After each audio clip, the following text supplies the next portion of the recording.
Yes, you read that title correctly. And as a few of you who have been here for a while now know, I used to work at, Subway. Now when I was at Subway, I did everything you could do outside of working corporate. I went from sandwich artist, yes, sandwich artist, to manager. I worked part-time, I worked full-time, I worked at 4 different stores, and let's just say a lot happened to me in those 2 years. A whole lot of crazy customer stories, multiple run-ins with the police, multiple visits to the hospital, but these are all stories for another day. Now what I wanted to focus on for this video was the worst pair of bosses that I've ever had. Now before I start, some context is required. I first started working at Subway because of one of my friends.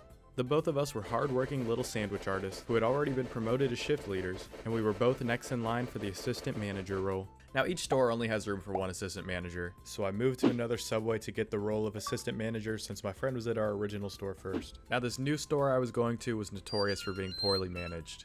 My regional manager's original plan was to get me and another one of his managers to go to that store and be the manager and the assistant manager. However, there was one problem. I had to work at the new store for a couple weeks before the new manager could come with me. So I had to work with these new employees as if I was some sort of double agent, and I had to keep a secret from them that nobody could know. And on top of all of that, I had to work with the new managers who were supposed to be fired by the time I got there. That's not horrible, right? It's not like they could be that bad, right? Now on to the managers themselves. For privacy's sake, let's call them Max and Margaret. Now, I say managers, however, technically only Max was a manager. You see, Max and Margaret were dating, which is a no-no for coworkers. Typically, they'd have to work at different stores. However, they put up a fight and my manager just let it slide. This did mean, however, Margaret could not be any sort of manager, and she was not too happy about it. So technically she was a sandwich artist, despite her calling herself an assistant manager. As you can imagine, with me being a legitimate assistant manager, this didn't make her too happy. And now with that context, let's get back into the story. So my first shift was on a Friday night. Alright, the weekends are usually pretty busy at Subway, but it's fine. I'm even supposed to be working with this quote-unquote assistant manager, so it'll be all good. I showed up for my shift at 4 p.m. and I switched off with the guy who was there. Now no 2 Subways are the same, meaning I had to take some time to learn where everything went. I had about 30 minutes until Margaret was scheduled to show up, and I spent that time learning the layout of the store and making a few sandwiches. But before I knew it, 4:30 hit. I was a bit nervous, especially since I was there to take her quote-unquote position as assistant manager. However, my nerves fade to confusion, as 15 minutes passed and she wasn't there yet. Then 5 o'clock hit and those nerves turned into major worry. The customers were starting to pile up at this point. Now, as I mentioned before, I didn't know the layout of the store, making me move slower than I would back at my first store. On top of that, the Subway line is not meant for just one worker. After you make the sandwiches, you need to go ring it up in the POS. This means taking off your gloves, plugging in the sandwich they chose, waiting for them to find their card, counting cash if they pay with cash, then afterwards washing your hands and putting on a new pair of gloves. And along with all this, the gloves sucked. Unless your hands were soaking wet or completely dry, you were not getting those things on without breaking them. And this is how things went for the rest of the night. Now you might be thinking, well, there has to be a silver lining, right? You probably got an insane amount of tips. People tend to tip more when they see just one high school kid running the place. Wrong. This is right around when they started letting customers tip with credit cards. But in order to get that in your store, every employee needed to sign a consent form. Well, every employee in that store had signed theirs, except, sure you can guess, Margaret. Now you're thinking, well, you at least got cash tips, right? Also wrong. Subway didn't allow employees to have a cash tip jar because it looks tacky. And as I said before, this rush continued until about 8:50 when Margaret and Max showed up. They walked in the door and Margaret says, "Oh my goodness, Wait.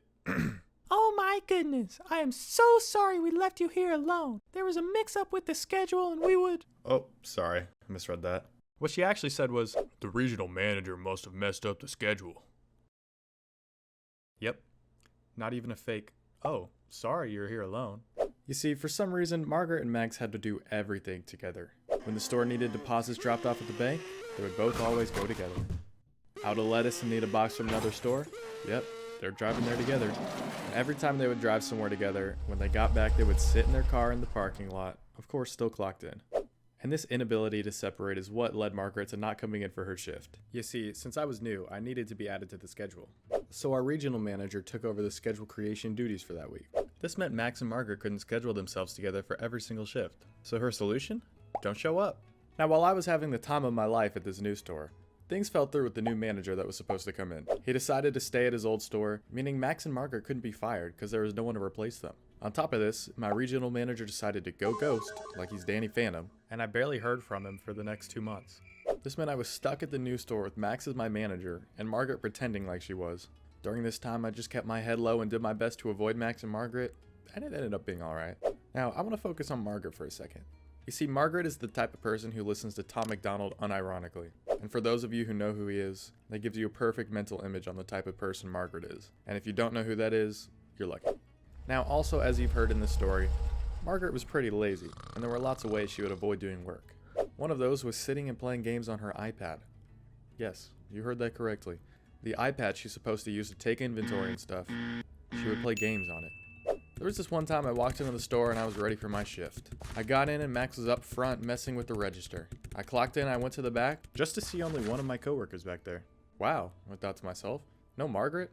This is definitely a first. I grabbed food and I walked over to the prep table as I'm talking to my coworker. What I saw next was something I will never forget. I looked down and there's a foot sticking out of the bottom shelf of the prep table. I lean back a little and I recognize that it's Margaret. I quietly beckon over my coworker and point it out to him. As we look at each other with the same confused faces, Margaret peeks her head out. When she peeks out, I saw her iPad that she was playing on while sitting down there. Now this was weird, even for Margaret to do, and I think she knew that. So in her head, she had to come up with an excuse, quick.